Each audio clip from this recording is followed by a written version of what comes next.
بسم اللہ الرحمن الرحیم الحمد للہ والصلاة والسلام علی سیدنا محمد وعلی آلہ واصحابہ اجمعین اما بعد۔ جناب نبی کریم صلی اللہ علیہ وسلم کے صحابہ، ان کے اخلاق، ان کے حالات کا تذکرہ چل رہا ہے۔ حضرت ابو ہریرہ رضی اللہ عنہ کی زندگی کے حالات بیان ہو رہے ہیں۔ گزشتہ درس میں بیان ہوا تھا کہ حضرت ابو ہریرہ رضی اللہ عنہ، ان کے اندر علم دین کے سیکھنے کا بہت زیادہ شوق اور جذبہ تھا۔ یہی وجہ ہے کہ حضور اکرم صلی اللہ علیہ وسلم کی صحبت میں اور مسجد نبوی کا جو مدرسہ تھا صفہ کے چبوترے پر یہ مسلسل رہتے تھے کہ کب کس وقت حضور صلی اللہ علیہ وسلم کو ارشاد کوئی حدیث بیان کریں اور میں اس کو محفوظ کر لوں، اور مسلسل وہاں رہنے میں بھوک کی مشقتیں بھی برداشت کرتے تھے، لیکن آپ صلی اللہ علیہ وسلم کا دامن نہیں چھوڑتے تھے اور بہت کم اپنے گھر جایا کرتے تھے۔ زیادہ وقت آپ صلی اللہ علیہ وسلم کی صحبت میں رہتے تھے، اور یہ رہنا علم دین کے سیکھنے کے شوق میں تھا۔ حضرت ابو ہریرہ رضی اللہ عنہ ایک جید عالم ہونے کے ساتھ ساتھ تقوی اور طہارت کے اعلیٰ معیار پر بھی فائز تھے، یعنی جہاں علم دین میں اللہ تعالیٰ نے ان کو بڑا مرتبہ عطا فرمایا تھا، حضور اکرم صلی اللہ علیہ وسلم کی احادیث کو محفوظ کرنے والے اور احادیث کے ذخیرے کو امت تک پہنچانے والے، اور دین کا بہت بڑا حصہ امت تک پہنچانے والے، اس میں حضرت ابو ہریرہ رضی اللہ عنہ کی بڑی خدمات ہیں۔ اور اس کی وجہ بس ایک ہی ہے کہ آپ کی صحبت میں رہتے تھے، حضور پاک صلی اللہ علیہ وسلم کی صحبت میں رہتے تھے۔ تو جہاں یہ ایک جید عالم تھے، اس کے ساتھ ساتھ تقوی اور طہارت کے بھی اور عبادت کے بھی بہت اعلیٰ درجے پر فائز تھے، اور ان کی یہ عادت تھی کہ دن کو روزہ رکھتے تھے، یعنی دن میں حضرت ابو ہریرہ روزے سے ہوا کرتے تھے، صرف رمضان نہیں بلکہ ان کا ہمیشہ کا معمول تھا۔ اور رات کی عبادت کو انہوں نے اس طرح تقسیم کیا ہوا تھا اپنے گھر والوں پر کہ رات کا ایک حصہ، ایک تہائی یہ خود عبادت میں مصروف رہتے تھے، پھر اس کے بعد اپنی بیوی کو اٹھاتے، دوسرے تہائی میں وہ مصروف رہتی، پھر ان کی گھر والی آخری تہائی میں اپنی بیٹی کو اٹھاتی، اور آخری تہائی میں ان کی بیٹی عبادت میں مصروف رہتی۔ اس طرح حضرت ابو ہریرہ کا گھر پوری رات اللہ کی عبادت میں مصروف رہتا، یعنی ساری رات آپ کے گھر پہ تلاوت، دعائیں، تہجد، نوافل، اللہ کے آگے مناجات، یہ مسلسل رہتا۔ یہ خوش نصیبی کی بات ہے کہ انسان اپنے گھر کو، اپنے گھر والوں کو اس تربیت اور اس ماحول میں ڈال دے کہ وہ اللہ کے آگے اپنی ضروریات اور اپنی حاجات اور اپنی مرادیں رکھیں۔ میں نے گزشتہ بھی عرض کیا تھا، خلیفہ ہارون رشید، ان کی اہلیہ زبیدہ خاتون نیک خاتون تھیں، ان کا بھی کچھ عبادت کے ساتھ ایسا ذوق تھا، اپنے محل میں حفاظ بچیوں کو جمع کیا ہوا تھا، اپنے محل میں شاہی خرچے پر حفاظ بچیاں کچھ ان کے پاس پابند تھیں، جو ان کے ساتھ رہتی تھیں مسلسل، اور مسلسل تلاوت قرآن محل میں چلا کرتی تھی۔ شفٹوں میں بچیوں کی ڈیوٹیاں بندی بھی تھیں، کچھ بچیاں صبح سے پڑھتی تھی 12 بجے تک، کچھ 12 سے لے کر 4 تک، کچھ 4 سے رات 8 تک، تو اس طرح مسلسل زبیدہ خاتون جو خلیفہ ہارون رشید کی اہلیہ اور ملکہ تھیں، قرآن کریم کی تلاوت سے ایسا ذوق اور ایسا شغف تھا کہ ایک لمحے کے لیے بھی تلاوت نہیں رکتی تھی کہ میں جب بھی اٹھوں بیٹھوں جاگوں سوؤں میرے کانوں میں قرآن کی آواز آتی رہے۔ تو زبیدہ خاتون نے اپنے محل کے ماحول کو اس طرح بنایا ہوا تھا کہ سارا دن مسلسل قرآن کی تلاوت ہوتی رہتی تھی، مسلسل۔ اسی طرح حضرت ابو ہریرہ رضی اللہ عنہ اپنے گھر کا ماحول رات کا اس طرح بنایا ہوا تھا کہ پوری رات آپ کے گھر میں تہجد، نوافل، تلاوت، دعائیں، اللہ کے آگے رونا، یہ چلتا رہتا تھا۔ اور یہی ہمارے لیے بہت بڑی، یعنی یہ حضرت ابو ہریرہ کے اس عمل سے ہمیں ایک رہنمائی ملتی ہے، سبق ملتا ہے کہ ہم بھی اپنے گھروں کے ماحول کو اس طرح ترتیب دیں کہ کسی نہ کسی وقت میں تلاوت ہو رہی ہو، کسی نہ کسی وقت میں تعلیم ہو رہی ہو، کسی نہ کسی وقت میں ذکر ہو رہا ہو، کسی نہ کسی وقت میں دعائیں ہو رہی ہوں اور گھر کے سارے افراد مصروف ہوں۔ اسی طرح حضرت ابو ہریرہ رضی اللہ عنہ کے بارے میں آتا ہے کہ مال کے لحاظ سے شروع سے ان کو مال سے اتنی زیادہ توجہ نہیں تھی، غریب گھرانے میں تھے، خود کہتے تھے میں تو بچپن سے یتیم ہوں اور میں غریب گھرانے کا ایک فرد ہوں، اس لیے شروع سے میں مال سے دور رہا ہوں۔ کئی دفعہ ایسا ہوا کہ بعد میں بڑے بڑے مروان جیسے خلیفہ، انہوں نے حضرت ابو ہریرہ کو، مروان بن حکم، بہت زیادہ دینار بھجوائے۔ ایک دفعہ مروان بن حکم نے حضرت ابو ہریرہ کے لیے 100 دینار بھیجے ایک تھیلی میں شام کے وقت۔ حضرت ابو ہریرہ کے پاس جب وہ دینار آ گئے تو 100 دینار بہت بڑی رقم ہوتی ہے اس وقت کے لحاظ سے، تو انسان کے پاس جب پیسے آتے ہیں تو اس کا دل مچلتا ہے، میں یہ کروں گا، میں وہ کروں گا، اس سے اپنی فلاں خواہش پوری کروں گا۔ لیکن صحابہ کی حضور صلی اللہ علیہ وسلم کے برکت سے ایسی تربیت تھی کہ وہ مال کے آنے سے گھبراتے تھے کہیں فتنہ آ گیا ہے، غلط نہ ہو جائے۔ چنانچہ حضرت ابو ہریرہ نے شام کے وقت وہ 100 دینار آئے اور رات ہونے سے پہلے پہلے تقسیم کر دیے، ختم، بانٹ دیے، لوگوں میں خرچ کر دیے۔ اگلے دن مروان بن حکم نے ایک قاصد بھیجا اور کہا کہ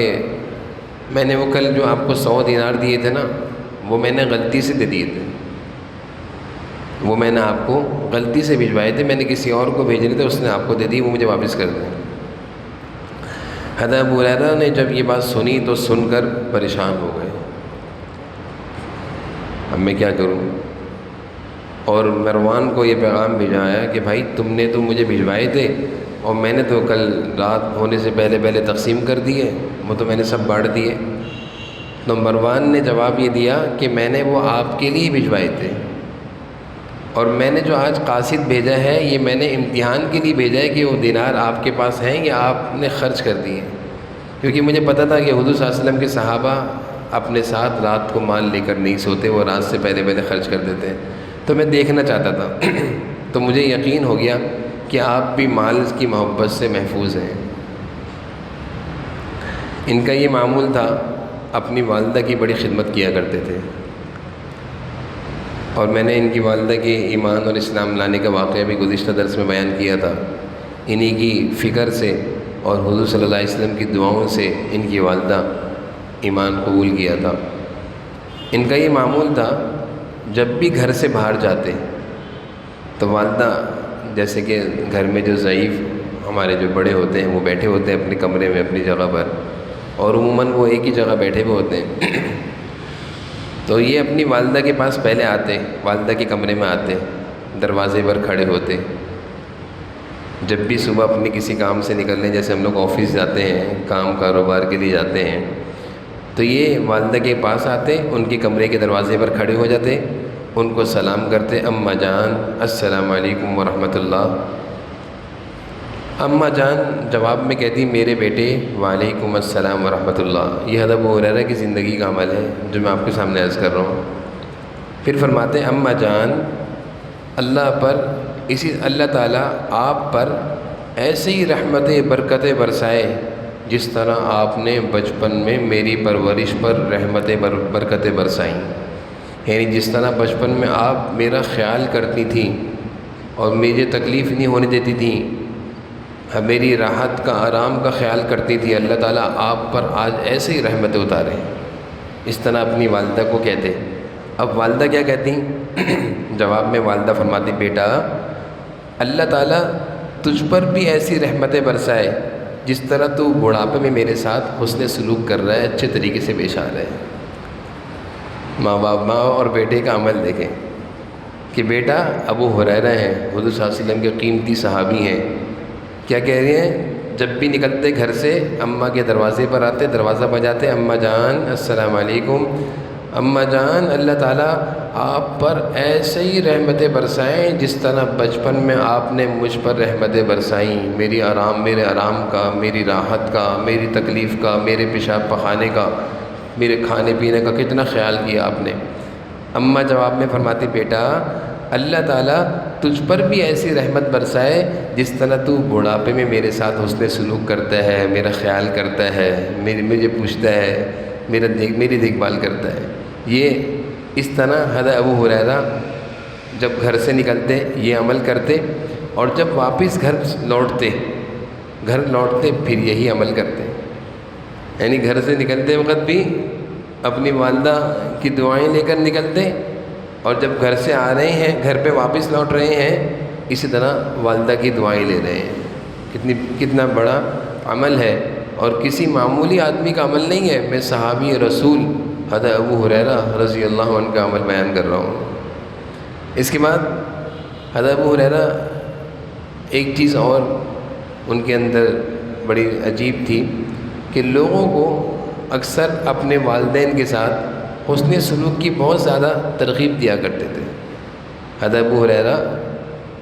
جاتے آتے لوگوں کو نصیحتیں فرماتے تھے،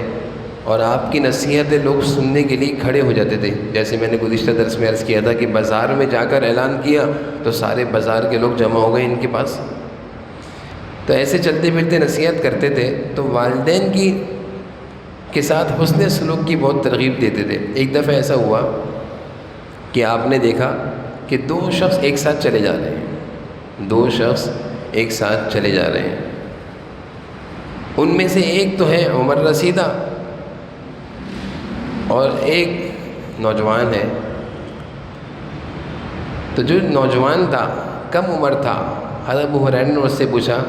جو عمر رسیدہ تھے ان کے بارے میں، یہ کون ہے؟ کہ میرے والد ہیں۔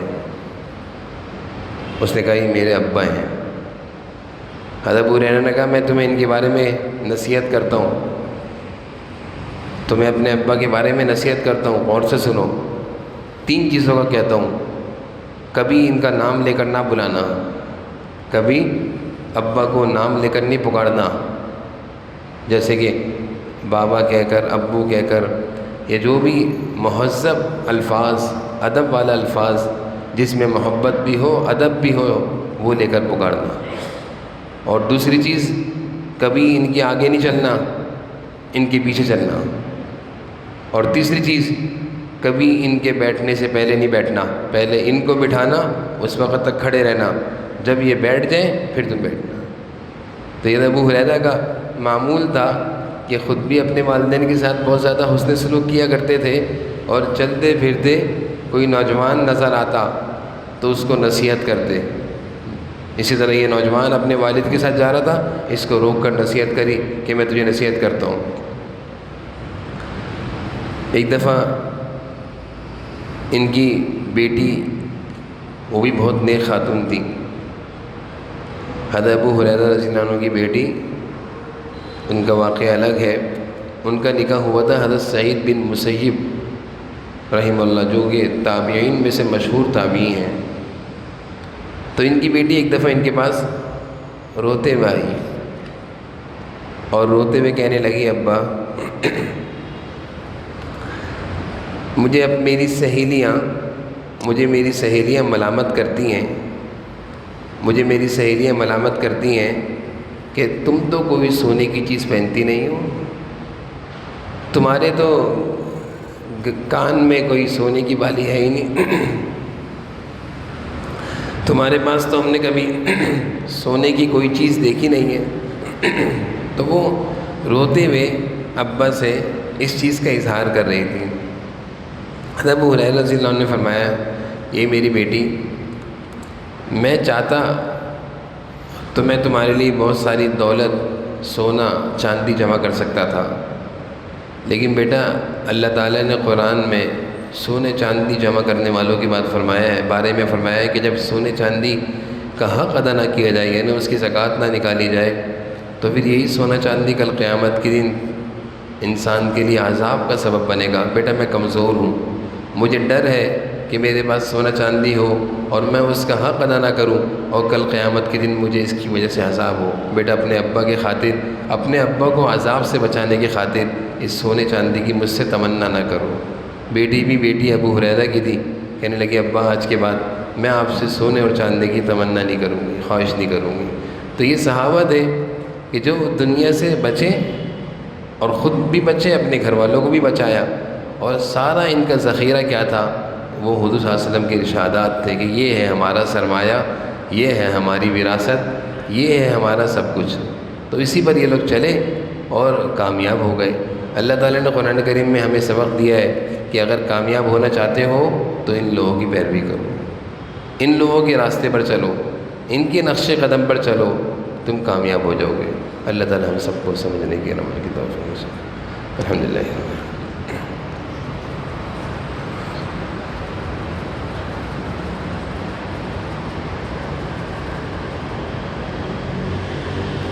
صلی اللہ تعالیٰ علیہ وسلم۔